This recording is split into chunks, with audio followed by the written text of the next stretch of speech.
Everyone thought he came to support his grandson, but that voice was the legend Simon had been searching for his entire career.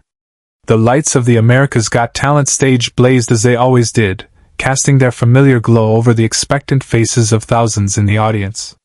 It was just another Tuesday night taping, another parade of hopefuls stepping into the spotlight, their dreams hanging in the balance. Simon Cowell sat at the judges' table, arms crossed, wearing that expression everyone had come to know, the one that said he'd seen it all before. But he hadn't seen this. Not yet. An elderly man shuffled onto the stage, his wooden cane tapping a steady rhythm against the polished floor. He wore a simple cardigan, slightly too large for his thin frame, and moved with the careful deliberation of someone who had learned not to trust his legs completely. The audience responded with warm, sympathetic applause, the kind reserved for grandparents at school recitals. Simon glanced at his fellow judges, one eyebrow slightly raised. Howie Mandel leaned forward with interest. Heidi Klum smiled warmly. But it was the look in Simon's eyes that was different. Something flickered there, just for a moment. Confusion, maybe? Or recognition of something he couldn't quite place. The man reached center stage and stopped, planting his cane firmly in front of him with both hands resting on top. The applause died down. Host Terry Crews approached with his microphone, his trademark smile radiating encouragement. "Welcome to America's Got Talent. What's your name, sir?" "Harold," the man said, his voice raspy but strong. "Harold Whitmore. I'm 82 years old." The audience erupted in supportive cheers. Terry grinned. 82? That's amazing. So Harold, what brings you here today? Harold's eyes swept across the crowd, then landed on the judge's table. For just a second, his gaze locked with Simon's. "My grandson auditioned here 2 weeks ago. He's a singer. Good kid. Didn't make it through." He paused. "Thought I'd come down and show him how it's done." The audience laughed and applauded. Even Simon cracked a small smile. It was charming, endearing, an old man with spirit. Terry chuckled and patted Harold on the shoulder. "Well, we love that. So you're going to sing for us tonight?" Harold nodded slowly. "I am." Simon shifted in his seat, already preparing his feedback in his mind. This would be gentle. Respectful. The man had courage, certainly. But this was America's Got Talent, not a retirement home talent show. And then Harold spoke again, and everything changed. "I haven't sung in public in 43 years, Harold said, his voice dropping to something quieter, heavier. "Not since 1981. Not since the night I walked away from everything." The light-hearted energy in the room flickered. Terry's smile faltered slightly. "You walked away from singing?" Harold looked down at his cane. "I walked away from a record deal. From a career. From a life I thought I wanted." He lifted his eyes back to the judges. "I was young. Stupid. Scared. And I let fear win." Simon's posture changed. He uncrossed his arms and leaned forward, his elbows resting on the table. His expression was no longer bored or detached. It was focused, intent. Something in Harold's voice had triggered a memory he couldn't access, a whisper of something lost. "What were you afraid of?" Simon asked, his voice cutting through the silence. Harold turned to face him directly. "Same thing everyone's afraid of, Mr. Cowell. Failing. Being forgotten. Not being good enough." He paused. "I had one shot. One audition in London, 1981. And I ran. I walked out of that studio before I even sang a note." The audience was dead silent now. Even the cameras seemed to hold their breath. "I went home," Harold continued, his voice steady but thick with emotion. "Got married. Had kids. Built a life. A good life. But there's always been this echo in my chest. Like a song I never got to finish." Terry Crews stood motionless beside him, the microphone forgotten in his hand. Heidi Klum's eyes glistened with unshed tears. Howie was absolutely still. But Simon looked like he'd been struck. "Wait," Simon said slowly, his voice almost a whisper. London. 1981, what studio? Harold's lips curved into a sad smile. You wouldn't remember. It was a small label. New Wave Records. You were just starting out back then. You were the one running auditions. The silence that followed was seismic. Simon's face drained of color. His mouth opened slightly, but no words came out. His mind raced backward through decades, searching, digging through memories of cramped studios and endless auditions, of young hopefuls with guitars and dreams. And then he found it. The memory. The appointment that never happened. Harold Whitmore. Simon whispered, his voice barely audible over the microphone. You were on the schedule. 3 p.m. You never showed. Harold nodded, his eyes shining. I was outside the building.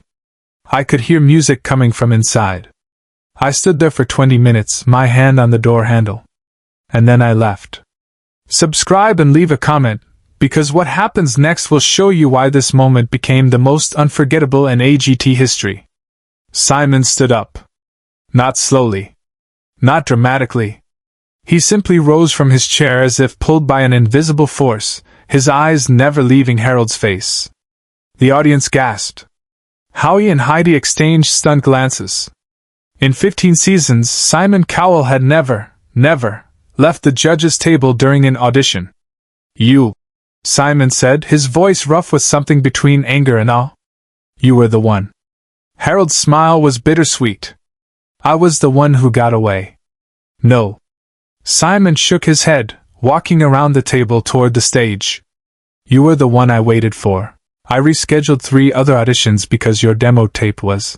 He stopped mid-sentence, his jaw clenching. It was the best thing I'd heard in 2 years. The revelation hit the room like a shockwave. The audience erupted in whispers. Terry Crews looked like he was watching a movie unfold in real time. Harold's composure cracked. His hands tightened on his cane. You listened to the tape? I listened to it 50 times, Simon said, now standing at the foot of the stage, looking up at the old man who carried the weight of a lost dream. I played it for everyone at the label. We were ready to sign you sight unseen. And then you just vanished. I was afraid I'd disappoint you, Harold whispered. Simon climbed the steps onto the stage, a boundary he had never crossed, not once in the show's history. He walked slowly toward Harold until they stood face to face, the entire theater holding its collective breath. You already disappointed me, Simon said, his voice soft but firm. You disappointed me by not trusting yourself. Harold's eyes filled with tears. I'm sorry. Don't apologize to me, Simon replied, his own voice thickening. Apologize to that 26-year-old kid who stood outside my studio too scared to walk in. He's the one you let down. The audience was silent. Some were crying. Others sat frozen, unable to process the emotional rawness unfolding before them. And then Simon did something no one expected. He stepped back, gestured to the microphone at center stage and said, 43 years late. But you're here now. So sing.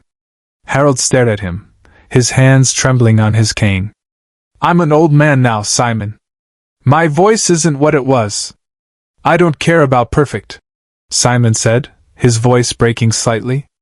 I never did. I cared about truth. So give me the truth. Give me what you couldn't give me in 1981. The entire stadium seemed to inhale as Harold Whitmore slowly released his cane, letting it rest against the stage floor, and stepped up to the microphone. The band behind him began to play. It was a song from 1981, a haunting, soulful melody that had been popular the year Harold walked away. The audience recognized it immediately, and a ripple of recognition spread through the room. Harold closed his eyes. His hands, still trembling, gripped the microphone stand. And then he opened his mouth. The voice that emerged was not the voice of an 82-year-old man. It was deeper than that, richer than that, layered with decades of life lived, of mistakes made and forgiven, of love given and lost. It cracked in places, wavered in others, but it carried a weight that no young voice could ever hold. It was the sound of a soul finally finally letting itself be heard. Simon stood frozen at the edge of the stage, his arms hanging limply at his sides. His mouth was slightly open. Tears, real, unchecked tears, rolled down his face. He made no attempt to wipe them away. Heidi covered her mouth with both hands, sobbing openly. Howie's eyes were wide, unblinking, as if afraid that blinking would break the spell. Terry Crews stood off to the side, tears streaming down his cheeks, his hand over his heart. The audience was a sea of emotion. Some swayed to the music. Others clutched their loved ones. Many wept freely. And Harold sang. He sang like a man who had been holding his breath for 43 years and was finally, mercifully, allowed to exhale. When the final note faded into silence, no one moved. The moment hung suspended in the air, too sacred to shatter. And then Simon Cowell did something he had never done before.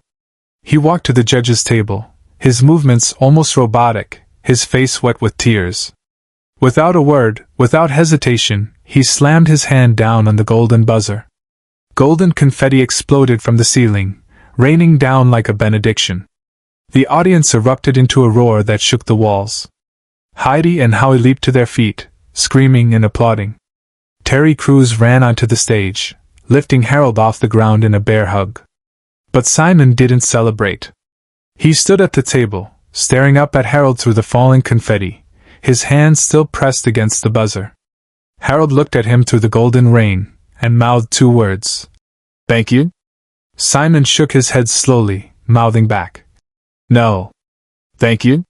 Share and subscribe, so this story will never be forgotten. Backstage, after the cameras stopped rolling, Simon found Harold sitting alone in a dressing room, his cane resting against the arm of the chair. The old man looked up as Simon entered, and for a moment either spoke. "You know," Simon finally said, his voice hoarse, "I spent years angry at you." Harold nodded slowly. "I spent years angry at myself." Simon sat down heavily in the chair across from him. "I searched for you. After you didn't show, I tried to track you down. The phone number on your demo was disconnected. The address didn't exist. You were a ghost. I didn't want to be found," Harold admitted. "I convinced myself I'd made the right choice. That music wasn't for people like me." "People like you?" Simon's voice sharpened. "Harold, people like you are exactly who music is for. The ones with something real to say. The ones who've lived." Harold smiled sadly. "I thought you only wanted the young ones. The pretty ones." Simon laughed bitterly. "I wanted voices that mattered. Yours mattered." He paused, his jaw tightening. "It still matters." They sat in silence for a long moment, the weight of lost time hanging between them like smoke. "What made you come?" Simon asked finally. "After all these years. What changed?" Harold looked down at his hands, weathered, spotted with age, trembling slightly. "My wife passed away 2 years ago. Cancer. She always told me I should sing again. I always said tomorrow. And then there were no more tomorrows for her." Simon's expression softened with understanding. "And my grandson," Harold continued, his voice thick. "When he didn't make it through, he said, 'Maybe I'm just not good enough, Grandpa. Maybe our family isn't meant for this.' And I realized I'd passed my fear down to him. Like a disease." "So you came to prove him wrong?" Simon said quietly. "No." Harold shook his head. "I came to prove myself wrong. To show him that it's never too late to stop being afraid." Simon stood up slowly, walked to the door, then turned back. "You're going to the live shows, Harold. You know that, right? The golden buzzer sends you straight through." Harold nodded, a small smile playing at his lips. "And Harold?" Simon's voice caught. "If you'd walked into that studio in 1981, you would have been a star. I have no doubt about that. Maybe," Harold said softly, "or maybe I would have burned out in 5 years and ended up bitter and broken. I had a good life, Simon. A wife I loved. 3 children. 7 grandchildren. I didn't waste those 43 years. I just spent them differently than I planned." Simon stared at him for a long moment, then nodded slowly. "You're a better man than I am." "No," Harold replied. "Just an older one." That night, the clip of Harold's audition was uploaded to YouTube. Within 6 hours, it had 5 million views. Within a week, it had crossed 50 million. Comments poured in from around the world, people sharing their own stories of dreams deferred and second chances taken too late, or just in time. But it was Simon's reaction that people couldn't stop talking about. The tears. The walk onto the stage. The golden buzzer pressed not in celebration but in something that looked more like grief. Grief for all the voices never heard, all the songs never sung, all the Harold Whitmores who stood outside studios with their hands on the door but never walked in. In interviews afterward, Simon was asked about the moment. He deflected, as he always did, with humor and sarcasm. But when one reporter pressed harder, asking what he'd really felt standing on that stage with Harold, Simon's mask slipped. "I felt like I was 24 again," he said quietly. "Sitting in that studio, waiting for someone who never came. And I felt angry, not at Harold, but at a world that makes people believe they're not good enough before they even try." He paused, his throat working. "And I felt grateful. Because Harold gave me something I didn't even know I'd lost. Hope that it's never too late. For any of us." Harold Whitmore went on to perform in the live shows.